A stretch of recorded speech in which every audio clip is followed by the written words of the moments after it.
Follow us on Twitter at Ghettoplex_MP4, on Instagram at Ghettoplex.mp4, and on YouTube at Ghettoplex. City of Dreams is a very difficult movie to watch. I want to do this review without spoiling anything, so let me see how short I can keep it, because I think it's a movie that's worth watching. Whether you watch it in theaters or whether you watch it at home, it's a movie that should be seen. The film follows this kid around. His name is Jesus. He kind of looks like Anthony Kiedis if Anthony Kiedis was an adolescent. He's got these dreams of being a football athlete, and by football I mean soccer, but football around the world, that's what people call football. He parts ways with his family in a very rural part of Mexico. He's picked up by a trafficker who at the time he doesn't understand is a trafficker. The family doesn't understand, but this is what sets him on his journey to America. And it is here that we get an in-depth look at how some of these trafficking operations work. Everyone has a dream, and America is sold as the land of dreams, the land of opportunity,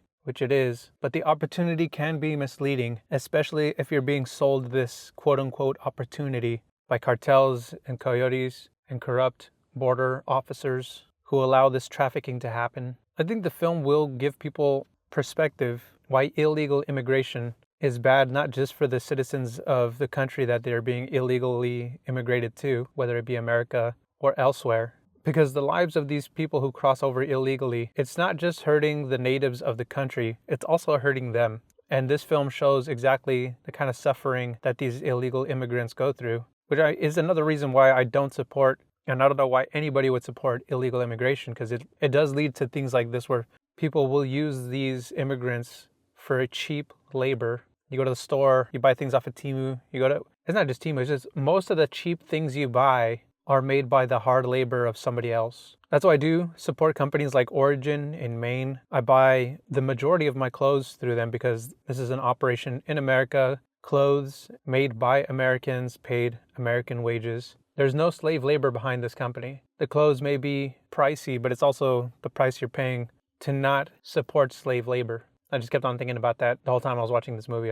I'm glad that Origin exists. One, to bring jobs back to America for Americans, but also two, to not support slave labor or cheap labor for all the things that may seem convenient now, but are an inconvenience to the people who have to sit through these horrible conditions to work for pennies. But yeah, the film does cover, like I said, the operation of getting illegal immigrants here and the difficulty that a lot of the police officers and just law enforcement in general have in combating this problem. And also the deep pockets that these people who use these slaves have in government and in law. So you got this internal conflict of people who are in law trying to do something about it and people who are also profiting off of it. So it's a difficult problem to solve when you have people who are trying to fight it, and in the same place you have people who are supporting it because they benefit off of it. The film, this is strange to say, but from the filmmaking perspective, I have to mention this. The film is like a beautiful nightmare. It is filmed in a way that is so visually striking.